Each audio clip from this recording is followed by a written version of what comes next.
that pull we just made. You see it made 495 rear wheel.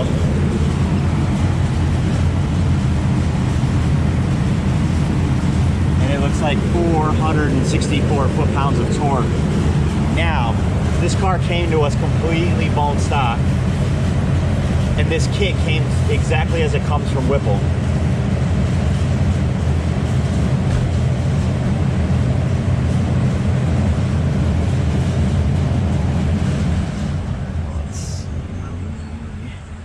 Where's the original pull here?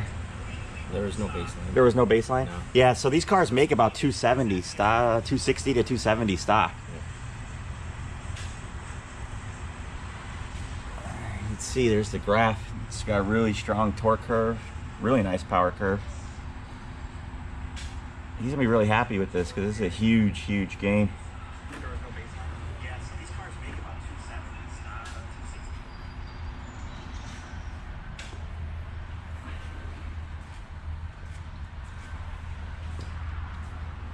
Impressive stuff. You guys have a great day. Stay tuned. We got a lot of content coming today.